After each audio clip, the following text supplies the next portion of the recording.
What if I told you that a vaccine was secretly laced with a hormone to cause infertility was given to hundreds of thousands of women and girls without their knowledge? What if I told you that a vaccine that was banned in the West for killing girls was pushed on African girls, making... You ever feel like something isn't just adding up? All these foreign aids, the vaccine programs, the so-called support for Africa. But behind the scenes, it feels like there is more to the story. And so today, we're digging into a topic that nobody really talks about. Is Africa's population growth being quietly influenced? From birth rates to fertility issues and some questionable actions taken in the name of public health. We're connecting the dots. This isn't just news. It's personal. So let's talk about it. What's up, YouTube? What's up, everybody? I'm Patrick, and welcome to the channel. Welcome to the Daily Monologue. With so much going on in the world right now, whether it's the economy, natural disasters, the so-called climate change, or the birth rate issues, the continent of Africa is definitely going through some major transformations. The kinds of transformations that can affect all of us on a personal level.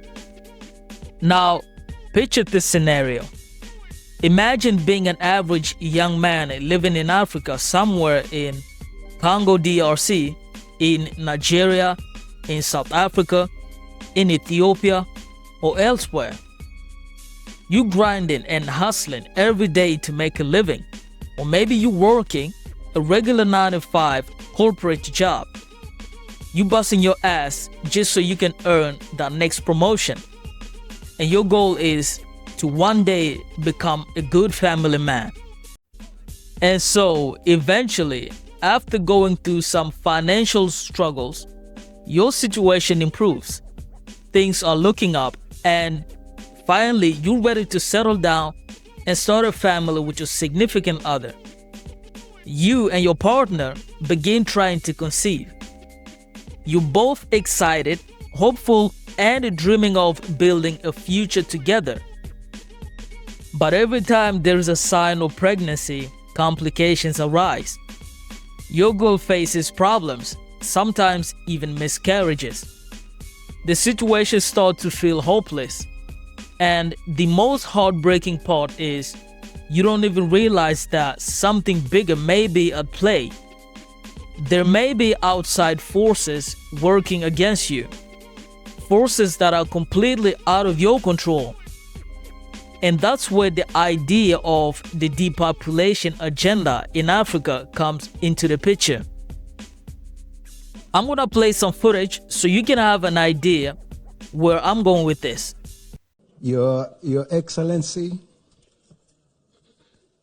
General Yoweri Kaguta Museveni, President of the Republic of Uganda, and the distinguished guests, it is indeed a pleasure to be here again to discuss matters of national importance and matters of importance to the sovereignty of Africa. This time, our concern is WHO. WHO has been the cornerstone of the advisories on medical care in Africa for a long time, and WHO has done many good things for us. But WHO is also doing some very bad things that I would like to bring to your attention. There is an international health regulation of WHO that is what WHO uses to guide in the management of pandemics. And there is a proposal to amend that document, Your Excellency. And the amendments so proposed are going to convert WHO, which is an advisory body that is run by bureaucrats who are not elected, into an administrative authority that will have power to usurp the sovereignty of member states in case the Director General simply says that there is a pandemic. Now, the negotiations for that international health regulations plus a new pandemic treaty are currently going on. And there will be a meeting this month, actually we are in. And the negotiations have been headed by the Ministry of Health technocrats, Ministers of Health, Ministers of Foreign Affairs, and ambassadors. And I'm not sure that they are briefing the executive and the parliaments in the different countries. Yet they are negotiating things that can destroy the sovereignty of Africa. We cannot afford to trust WHO anymore, Your Excellency. And I'll just mention a few things that have caused great concern to us. In 2014-2015, WHO brought tetanus eradication campaign in our country. It was a campaign to eradicate neonatal tetanus, babies who are born who eventually get tetanus. And the vaccine that was used is a different type of a tetanus vaccine that is a fertility regulating vaccine, where they take tetanus and combine it with a hormone called human chorionic gonadotropin that supports pregnancy. And when you inject a woman with that vaccine, she produces antibodies against that hormone and therefore is rendered sterile.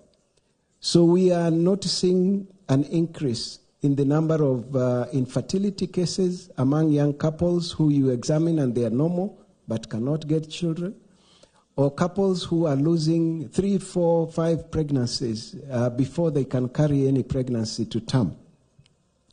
We were able to expose this, and we have even published a paper that is available.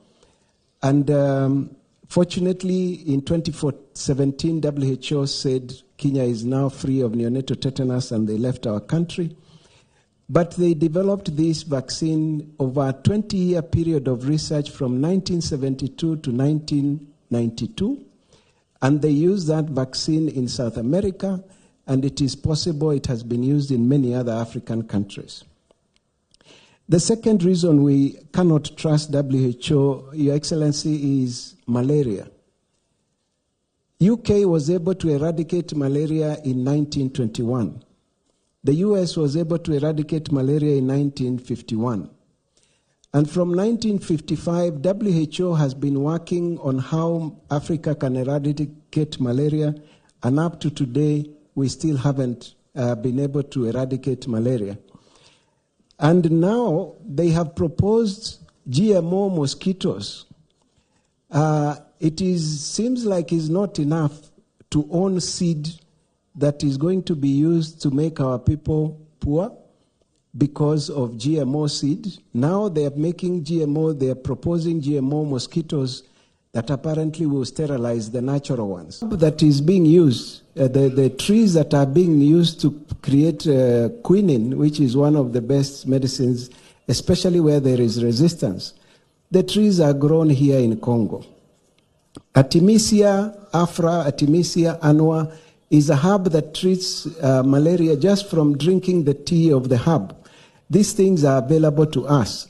And with concerted effort, Africa can eradicate malaria without the help of WHO. Now, one of our doctors in Congo wrote a paper that demonstrated how well the Artemisia tea worked and compared it to conventional medicine, and even demonstrated it works better than conventional medicine. And 2 years later, his paper was pulled out. It was retracted. We do not need a vaccine for our children to treat for malaria. What have I told you that a vaccine was secretly laced with a hormone to cause infertility was given to hundreds of thousands of women and girls without their knowledge? What have I told you that a vaccine that was banned in the West for killing girls was pushed on African girls, making them 10 times more likely to die? And what have I told you that the man behind all of this, funding it, promoting it, has just had his legal immunity stripped in Kenya? This isn't a conspiracy theory. This did happen, and the evidence is undeniable. Bill Gates, through the WHO, has funded programs that have been exposed as dangerous, unethical, and deadly. And it's time the world started asking some very serious questions. Now let's shed some light on a topic that remains largely unknown and hardly ever discussed. You see, just because the general public is uninformed, especially in African countries, doesn't mean these issues are not real. The birth rate in Africa is increasing and the population is growing. Meanwhile, in many Western countries, the population is in decline because they are not having enough babies, and that is causing major concern in the West. We all know who Bill Gates is, the co-founder of Microsoft and the face behind the Bill and Melinda Gates Foundation. And now you might be asking, what does Bill Gates have to do with this?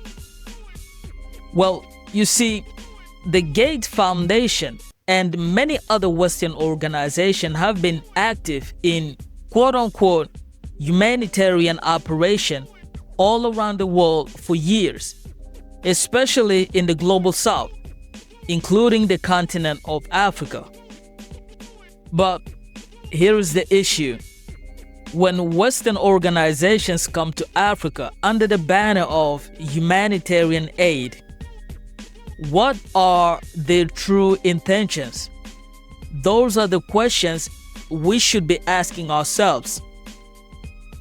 These people, they come to Africa to quote-unquote treat diseases like malaria, polio, tetanus, Ebola, you name it.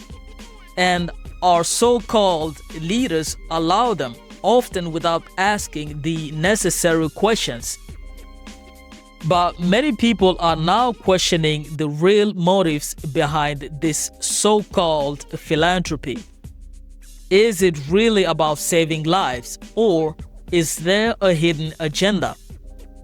Because a growing number of young couples have reported infertility after receiving certain vaccines from these programs. And it's not just anecdotal. There are doctors, high-ranking professionals in the medical field who have spoken out publicly, raising serious concerns after examining these issues closely. This is some serious problem that could potentially affect any of us in the future.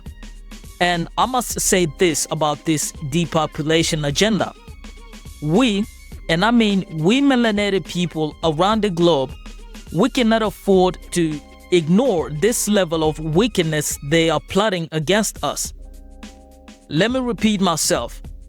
This is not something we as a people can afford to ignore. Our people must be aware. We must think twice before accepting any free treatments from organizations that may not have our best interest at heart. But just know this.